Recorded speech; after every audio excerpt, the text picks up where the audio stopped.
Sabe aquele silêncio que diz mais do que 1000 palavras? Pois é, recentemente a gente viu uma cena na TV que ilustra muito bem o atual cenário político do Brasil. A Globo News levou ao ar, ao vivo, os dados de uma nova pesquisa presidencial da Quest, que foi encomendada pela própria emissora. E o clima no estúdio durante a apresentação da Andréa Sadi e dos demais jornalistas não parecia ser de muita comemoração. Os números trouxeram uma realidade dura para quem defende a atual gestão. De um lado, o presidente Lula apresenta sinais claros de desgaste, perdendo força nas intenções de voto de forma considerável. Do outro, o senador Flávio Bolsonaro aparece crescendo de forma consistente e encostando na liderança. A distância entre os dois encurtou de uma maneira que pouca gente ali na bancada parecia prever. O que a gente percebeu foram expressões de surpresa, talvez até uma certa preocupação com a proximidade de outubro de 2026. É a velha história. A matemática bate na porta e cobra a conta das narrativas. Antes da gente continuar, faz o seguinte: deixa o seu like agora, se inscreve no canal, comenta aqui embaixo para o YouTube entender que esse conteúdo é relevante e compartilhe esse vídeo com mais pessoas. Vamos levar essa mensagem o mais longe possível. E é exatamente sobre isso que precisamos conversar hoje. Observar a reação da mídia tradicional diante de números que não favorecem a esquerda é fundamental para entender o xadrez político que já está sendo jogado. Dá o play, presta atenção nos detalhes e depois me conta aqui nos comentários a sua opinião. A gente traz então aqui, Sadi, quentíssimo, a Quest acaba de publicar esse número que acaba de sair mesmo. Eu vou pro telão para a gente conseguir acompanhar junto, vou pedir para espelhar. Essa aqui é uma pesquisa que traz com muita clareza o que? Consolidação do nome de Flávio Bolsonaro como principal opositor do presidente Lula. A gente testou, como vocês podem ver aqui, diversos cenários e eu vou explicar por que eles são importantes. O primeiro deles é o cenário Lula, Flávio, Ratinho, Romeu Zema, Renan Santos e Aldo Rebelo, lembrando que é a primeira pesquisa sem o nome do governador de São Paulo, Tarcísio de Freitas. Nesse caso, a distância de Lula para Flávio fica em 6 pontos percentuais, Ratinho tem 8 e Zema 4. O segundo cenário, a gente simplesmente tira o nome do Ratinho e inclui o nome do Ronaldo Caiado. E olha o que acontece, o presidente Lula oscila 3 pontos, o Flávio 1 ponto, o Zema no mesmo lugar e o Caiado soma 4. No terceiro cenário, a gente faz o terceiro exercício, no caso do PSD, em que a gente tira o nome de Caiado e agora testa Eduardo Leite, Zema, Flávio e Lula. E, de novo, o presidente Lula fica com 38 pontos, o Flávio vai a 31 pontos, uma diferença de 7, muito distante dos outros nomes, Renan Santos e Aldo também ali variando entre 1 e 2. Na parte de cada tabela, a gente faz um outro exercício. Que exercício é esse? Agora é apenas considerando que você tem um único nome ali considerado daquele centro expandido, né? Então, Lula, Flávio Bolsonaro e aqui está o Ratinho Júnior contra Renan e Aldo Rebelo. Dá para ver de novo Lula no patamar de 37, Flávio 31, Ratinho 7. Aqui a gente simplesmente tira Ratinho, coloca Zema, ele vai a 4. Lula tem 39 e Flávio 32. Os nomes lá de baixo, Renan e Aldo ficam com 2 cada um. No cenário 6, Lula 39, Flávio 32, Ronaldo Caiado 4, Aldo Rebelo 2 e Renan Santos 1. E, por último, o cenário 7, para concluir, né, todas essas possibilidades que a política está discutindo, Lula 37, Flávio 33, Eduardo Leite 4, Renan 2, Aldo 2. Os indecisos, vocês vão ver, estão variando entre 6 e 7 pontos. Branco e nulo não vai votar, variando entre 15 e 16 pontos. Sadi, esse é um cenário claro de consolidação do nome do filho do ex-presidente Bolsonaro. Ele que mostra, mesmo com a movimentação política do PSD, ele vai crescendo o seu espaço. E para deixar isso muito claro, eu vou mostrar para o assinante uma comparação. Eu peguei um dos cenários, aquele cenário 4 que eu mostrei, Sadi, e olha o que acontece. Esse é o cenário Lula, Flávio, Ratinho, Aldo, Renan, em dezembro de 2025. Lula tinha 39, Flávio 23, Ratinho 13. Eu vou concentrar nos 3 primeiros. Em janeiro, Lula oscila para 37, Flávio vai para 28 e Ratinho para 11. Olha o que aconteceu agora em fevereiro, a pesquisa que a gente acaba de publicar. Lula continua com 37, Flávio 31 pontos e Ratinho Júnior 7. Ou seja, Sadi, essa consolidação está acontecendo em cima do candidato do PSD, nesse caso, que seria ali o representante desse centro expandido. O Lula está oscilando, né, 2 pontos de dezembro para cá, mas a variação significativa se deu, de fato, de Ratinho Júnior para Flávio Bolsonaro. Lembrando que Flávio, então, nesse período, cresceu 8 pontos. E a margem de quanto? A margem de erro dessa pesquisa é de 2 pontos percentuais, o que significa que a gente está falando de um crescimento para além desse número, Sadi. E quando a gente olha para os detalhes desses números, a coisa fica ainda mais interessante. Pensa comigo, não é de hoje que se fala sobre a dificuldade do atual governo em manter a aprovação lá em cima. Há uma discussão muito forte nos bastidores sobre o rumo da economia, sobre a articulação em Brasília e sobre o desgaste que é natural para quem está com a caneta na mão. Mas o grande problema para a esquerda, segundo esses dados, é que esse derretimento de popularidade não está indo para o vazio. O que a pesquisa revelou e que visivelmente causou aquele desconforto no estúdio da Globo News é que essa insatisfação parece estar encontrando um endereço certo. Flávio Bolsonaro vem fazendo uma movimentação política mais silenciosa se comparada a outras figuras, focando em consolidar a base conservadora. Porém, os dados da Quest sugerem que ele está, de fato, conseguindo dialogar com fatias do eleitorado que estão simplesmente frustradas com o atual cenário. Ele está capitalizando esse desgaste de forma muito estruturada. E para a mídia tradicional, noticiar o enfraquecimento do presidente já é algo complexo. Agora, ter que mostrar ao vivo ali no telão que o principal nome da direita no momento está ganhando musculatura e encostando nas projeções para 2026. Isso muda o clima de qualquer bancada. As expressões tensas dos comentaristas, na minha leitura, não acontecem por acaso. Eles são analistas experientes, sabem ler tendências. Eles entendem muito bem que uma curva de crescimento como essa, a essa altura do campeonato, é o sinal mais claro de que a tentativa de isolar a oposição politicamente pode estar falhando, e o relógio para as próximas eleições não para de correr. Vem para a continuação comigo. Então, a notícia é o Flávio totalmente consolidado como opositor de Lula.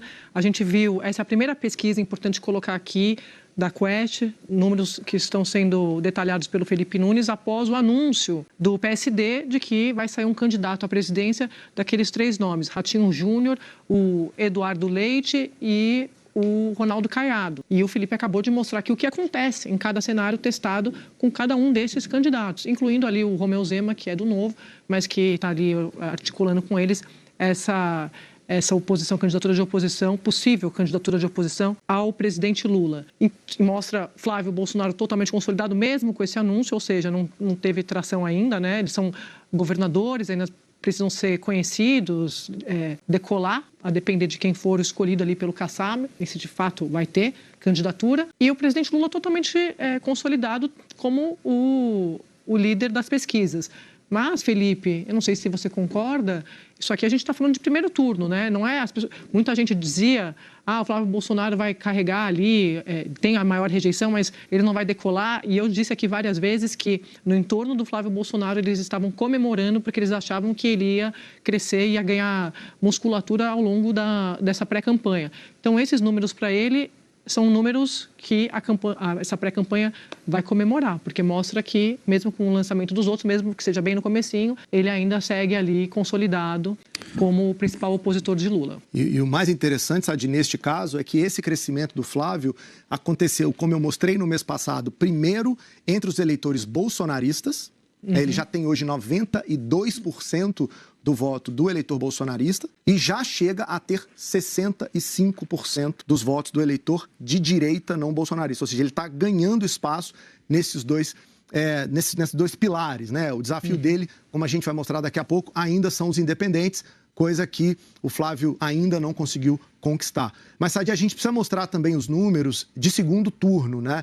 A audiência está vendo em primeira mão aqui os resultados, Sim. Então acho importante a gente trazer logo essa conversa para a mesa. A gente simulou com todos esses nomes opositores a Lula. Lula, obviamente, é fixado por um motivo óbvio, ele é um incumbente, ele está buscando a reeleição, é candidatíssimo. O Lula tem, se a gente olhar para todos os cenários, uma oscilação entre 42% e 44% das intenções de voto contra diversos candidatos. A oposição, o melhor nome é o Flávio Bolsonaro, a gente está vendo aqui no cantinho da tela, 43-38, uma diferença de 5 pontos. Então, tecnicamente, fora da margem de erro, não há empate aqui. O Lula está à frente de Flávio, embora por uma distância pequena.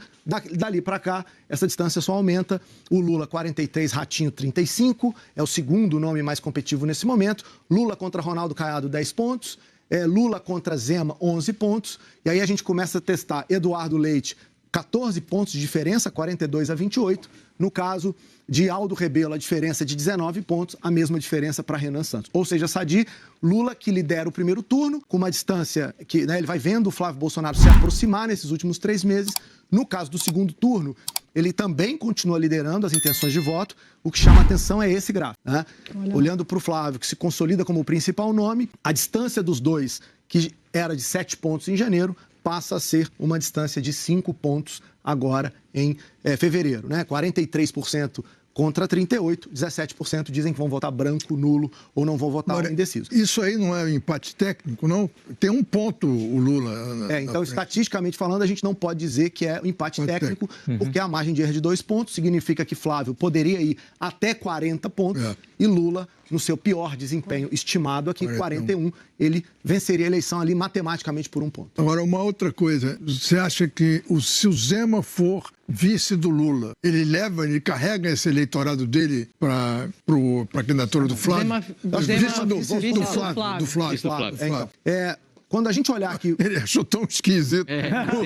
Também vê que formulação aqui curiosa. O que está pensando?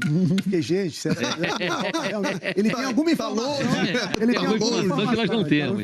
Mas voltando a falar sério aqui, Merval, para mim, a variável mais importante dessa eleição voltou a ser a variável que determinou o pleito de 2022, que é o medo. Lá em 2022, eu perguntava para os brasileiros, o que você tem mais medo? Da continuidade do projeto do Bolsonaro ou da volta do PT para o poder? E lá, Merval, a diferença era pequena em favor do Lula. Olha o que aconteceu agora com a volta do Flávio, a gente voltou a fazer essa pergunta. Em janeiro, o medo da família Bolsonaro voltar ao poder era de 46 e o medo do Lula era 40. Este mês, houve uma oscilação aqui, né? E o medo da família Bolsonaro ficou em 44 contra 41 do Lula. Aqui, Merval, empate técnico. Ou seja, a população brasileira está dividida tecnicamente em relação à discussão sobre este pleito que voltou a ser polarizante, Sadi. Agora, Felipe, isso que você está trazendo é exatamente o cenário, vou repetir aqui, que a pré-campanha de Flávio Bolsonaro está contando.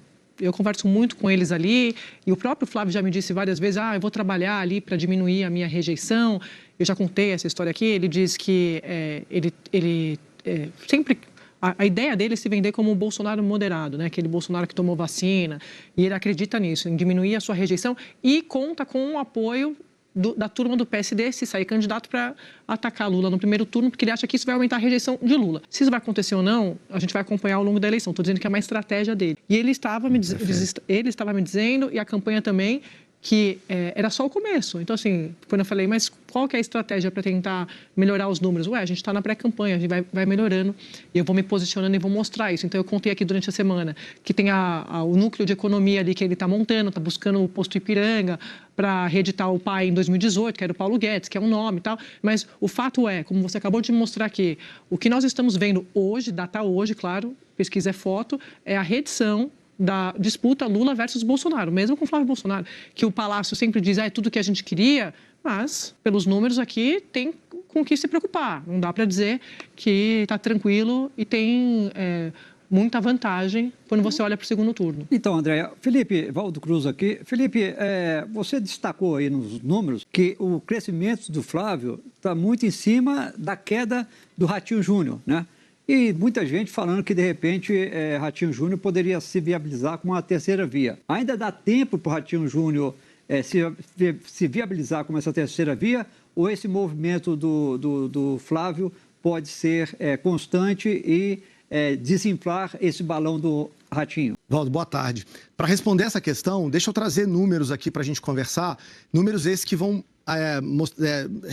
eu quero salientar o grau de conhecimento, rejeição e potencial de voto desses nomes. Valdo, veja bem, vamos olhar aqui a linha do Ratinho Júnior. Esse é o dado de janeiro de 25. 51% diziam na pesquisa Genial Quest que não conheciam Ratinho Júnior em janeiro de 25. Vamos pular, vou pedir a câmera para me acompanhar. Olha só, esse número agora está em 37 pontos, ou seja, houve um esforço de comunicação que funcionou minimamente. O Ratinho Júnior saiu de 51 para 37, esse conhecimento. Quer dizer, Valdo, há um processo ali de apresentação desse nome. O curioso é que de lá para cá, Valdo, vou voltar aqui com a câmera, olha, eram 17 pontos de potencial de voto e 32 de rejeição. Se a gente passa aqui um ano, né, um pouco mais de um ano, o potencial de voto do Ratinho foi para 23, então ele aumentou ali 6 pontos, mas a rejeição aumentou 8 pontos. Então, Valdo, neste momento, o que a gente está observando é que a estratégia de simplesmente ser mais conhecido não necessariamente está dando a esse candidato que hoje tem ali um nome mais competitivo do que os outros, força de alavancagem em relação a essa campanha.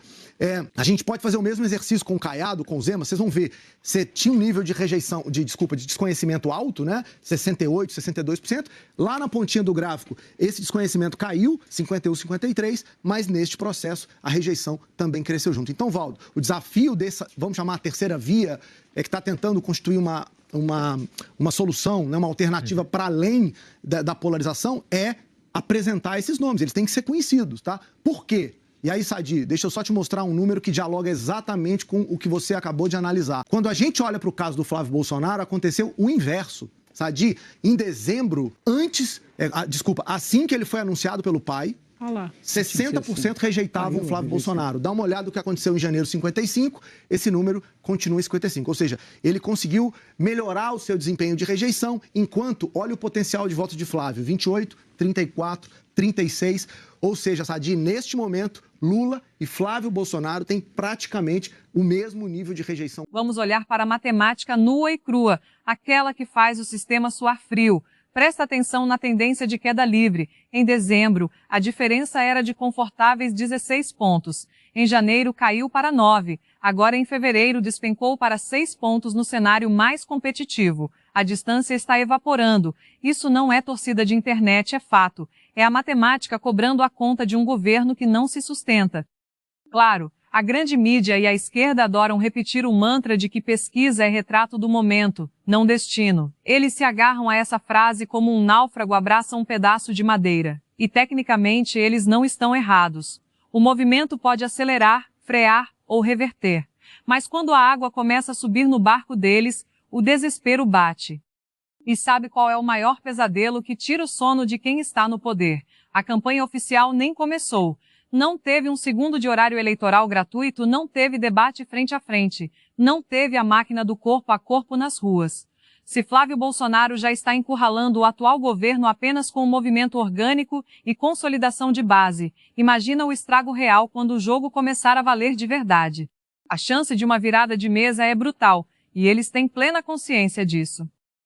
Muita gente do nosso lado me pergunta: Isabela, dá para confiar nesses números? Eles não estão maquiando? Olha, a Quest é uma pesquisa com metodologia registrada, faz parte do consórcio que a própria imprensa tradicional consome. Mas vamos ser muito francos aqui? Se a pesquisa encomendada por eles mesmos, transmitida no telão deles, já é obrigada a mostrar o atual governo derretendo e a direita avançando, você consegue imaginar o que os números internos, aqueles que eles não publicam de jeito nenhum, estão dizendo? Toda pesquisa tem um limite, ela não prevê o futuro, mas ela mostra de onde o vento está soprando. E hoje, o vento está varrendo a esquerda. O eleitor brasileiro cansou de ser tratado como bobo. Narrativa de estúdio não enche carrinho de supermercado, não paga boleto e não para bala de criminoso na rua. O eleitor muda de lado quando a inflação bate, quando a insegurança explode e quando a hipocrisia passa dos limites. É exatamente por isso que aquela terceira via isentona não decola de jeito nenhum. A disputa é real e política não se faz em planilha de gabinete. A minha leitura, sem rodeios, Flávio furou o bloqueio, consolidou a base e virou uma ameaça letal para 2026. Lula ainda lidera, mas é uma liderança com pernas de barro, sem folga nenhuma. E o eleitor independente, aquele que realmente vira a chave da eleição no Brasil, já está de saco cheio e com os olhos bem abertos.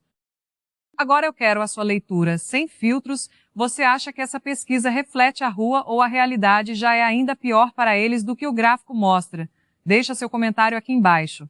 E se você está comigo nessa análise técnica e sem amarras, senta o dedo no like, se inscreve no canal para não ser massa de manobra e compartilha esse vídeo. Vamos quebrar essa espiral do silêncio. Até o próximo vídeo. A verdade é dura, mas a gente encara de frente com dados e estratégia. Fiquem com Deus.